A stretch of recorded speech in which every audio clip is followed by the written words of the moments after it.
안녕하세요. 오늘은 여러분이 보내주신 자료, 바로 그 IRS 미국 국세청 관련 규정들을 한번 깊게 파헤쳐 볼까 합니다.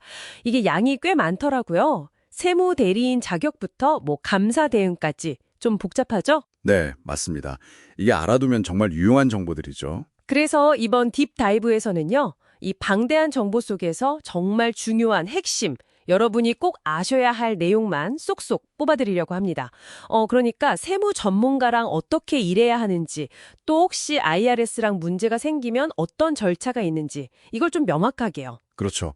특히 대리인의 역할과 책임, 이게 중요하고요. 네, 맞아요. 그리고 실제 감사나 세금 징수 같은 상황에 대해서 좀 집중적으로 알아보겠습니다. 바로 시작해볼까요? 네, 좋습니다.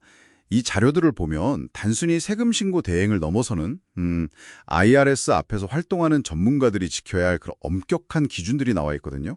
기준요. 네, 이 대리인들이 어떻게 여러분의 권리를 지키고 또 의무를 다하는지 그 과정을 이해하는 게 사실 핵심이라고 할 수 있습니다. 그럼 가장 기본적인 질문부터요. 그러니까 어떤 사람들이 저를 IRS 앞에서 대리할 수 있는 건가요? 자료 보니까 등록된 대리인, enrolled agent, EA라고 하던데 이런 분들이요? 네, 맞습니다. EA 같은 전문가들이 대표적이죠. 근데 아무나 할 수 있는 건 아니고요. 자격 요건이 꽤 까다롭습니다. 시험에 합격하거나 아니면 관련 경력이 충분해야 하고요. 아하. 그리고 엄격한 윤리 규정도 따라야 합니다. 특히 중요한 개념 중 하나가 실사 의무, 듀 딜리어먼스라고 하는 건데요. 실사 의무요? 그게 뭐죠? 이건 단순히 고객이 주는 정보를 그대로 받아서 적는 게 아니라 그 정보가 합리적으로 정확한지 확인하려는 노력을 해야 한다는 뜻입니다. 아, 그냥 입력만 하는 게 아니군요. 그렇죠. 그래야 오류도 막고 또 이 세금 시스템 전체의 신뢰도 지킬 수 있으니까요. 대리인이 중요한 책임 중 하나입니다. 그리고 PTIN이라고 세무 대리인 식별 번호도 반드시 사용해야 하고요. 만약에 그런 의무를 제대로 안 지키면요. 예를 들어서 고객 돈을 잘못 관리한다거나 아니면 일부러 규정을 어기거나 하면요. 자료에 보니까 불명예스러운 행위는 제재를 받을 수 있다고 나오던데요? 예, 그렇습니다. 심각한 경우에는 자격이 정지되거나 아예 박탈될 수도 있어요. 와, 그렇게까지요? 네, 그만큼 전문가의 책임이 무겁다는 거죠. 또 예를 들어 세금을 너무 적게 신고하게 만들거나 자산을 과대평가하는 그런 오류에 대해서도 대리인 본인에게 벌금이 부과될 수 있습니다. 그렇군요. 책임이 정말 크네요. 네, 그래서 모든 과정에서 투명하게 소통하고 관련 기록을 철저하게 관리하는 게 정말 기본 중의 기본입니다. 알겠습니다. 그럼 제가 특정 대리인한테 저 대신 IRS랑 이야기 좀 해주세요. 이렇게 공식적으로 권한을 맡기려면 어떻게 해야 하나요? 그 폰 2848 세무 대리 위임장이라는 게 있던데요. 아, 네. 정확히 보셨네요. 그 폼 2848이 바로 대리인이 여러분을 대신해서 IRS와 직접 소통하고 필요하면 합의서에 서명하는 것 같은 실질적인 행동을 할 수 있는 권한을 주는 서류입니다. 행동이요? 네. 근데 여기서 중요한 게 폼 8821이라고 세무정보 열람 동의서라는 게 또 있거든요. 이거랑 달라요. 아, 8821이요? 그건 뭐가 다른가요? 폼 8821은 대리인은 여러분의 세금 정보를 그냥 볼 수만 있게 허용하는 겁니다. 대리 행위 자체를 위임하는 게 아니고요. 아하, 열람만. 그렇죠. 목적이 다르니까 이걸 잘 구분해서 써야 합니다. 그리고 이런 위임 관계는 IRS의 중앙 승인 파일, 그 CIF라는 시스템에 등록돼서 관리됩니다. 와, 생각보다 체계적이네요. 그럼 대리인은 단순히 서류만 제출하는 게 아니라 제 재정 상황에 대해서도 굉장히 깊이 알아야겠네요.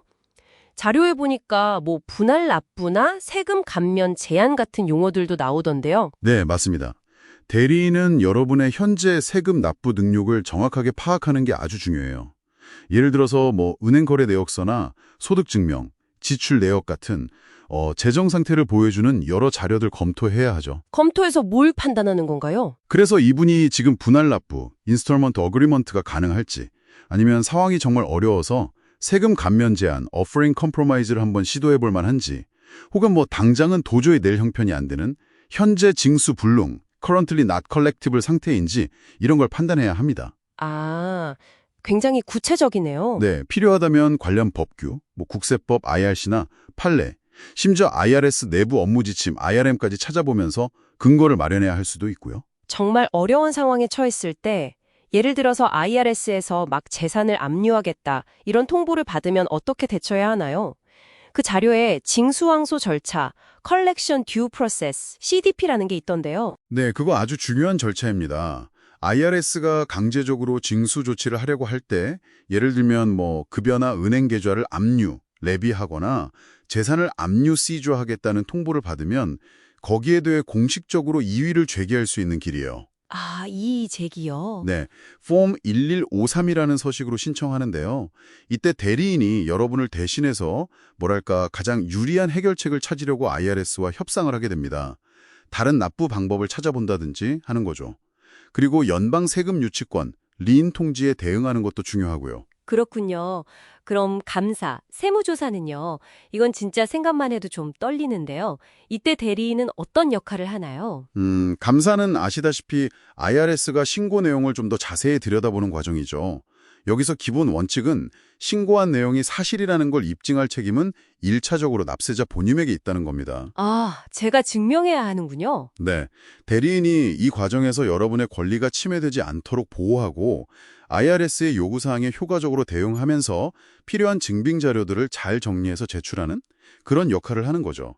제한적이긴 하지만 대리인과 고객 사이의 비밀 유지 특권, 그 IRC 섹션 79255라는 것도 적용될 여지가 있고요. 감사가 끝나면 결과를 통보받겠죠? 근데 만약 그 결과에 동의할 수 없으면 어떡하죠? 감사 결과에 동의하지 못하면 보통 30일 통지서, 30-day letter라는 것과 함께 감사관의 보고서, RAR을 받게 됩니다. 이때 바로 포기하는 게 아니라 IRS 내부에 있는 독립적인 항소, 어필즈 부서에 이의를 제기할 기회가 주어져요. 아, 항소부서요. 네. 이 항소 부서는 소송까지 가기 전에 양측이 좀 합리적인 선에서 합의점을 찾도록 도와주는 역할을 합니다. 굉장히 중요한 기능이죠. 여기서도 만약 해결이 안 되면 그때는 이제 법원에 소송을 제기할 수 있는 90일 통지서 Notice of Deficiency가 발송될 수 있습니다. 절차가 꽤 여러 단계네요. 마지막으로요, 세금 신고 자체에 대한 규정도 있던데요. 특히 전자신고, E-파일이 강조되는 것 같더라고요. 이것도 대리인의 책임과 관련이 있나요? 아, 그럼요. 당연히 관련 있죠. 요즘 대부분 전자신고를 하니까요. 전자신고를 대행하는 전문가, ERO라고 부르는데요. 이 ERO는 신고 내용이 정확하고 또 안전하게 전송되도록 여러 규정을 지켜야 합니다. 예를 들면 어떤 규정들이죠? 우선 여러분은 최종 동의를 받아야 하고요. 보통 폼 8879 같은 양식을 씁니다. 그리고 제출하는 데이터의 보안을 철저히 지켜야 하고 관련 기록들도 일정 기간 보관할 의무가 있습니다. 이것도 역시 대리인의 중요한 책임 중 하나라고 할 수 있죠. 자, 오늘 딥다이브를 통해서 IRS 관련 규정, 그리고 대리 업무의 정말 핵심적인 부분들을 짚어봤습니다. 어떤 사람이 유능한 대리인인지, 그들의 책임은 뭔지, 또 위임 절차는 어떻게 되는지, 그리고 감사나 징수 같은 좀 어려운 상황에서 어떤 도움을 받을 수 있는지 대략적인 그림이 그려지셨기를 바랍니다. 네, 이런 규정들을 조금이라도 알고 계시면 나중에 전문가와 소통하실 때 훨씬 효과적일 수 있고요. 또 예상치 못한 문제에 좀 더 잘 대비하실 수 있을 겁니다. 내 대리인이 어떤 기준 하에서 일하는지를 아는 것만으로도 사실 큰 힘이 될 수 있거든요. 또 엄격한 전문가 규정 속에서 결국 세금 신고와 납부에 대한 최종적인 책임은 납세자 본인과 그들을 돕는 세무 대리인 사이에서 과연 어떻게 나누는 것이 가장 합리적일까요? 한번 생각해 보시면 좋겠습니다. 다음에 더 흥미로운 주제로 찾아뵙겠습니다.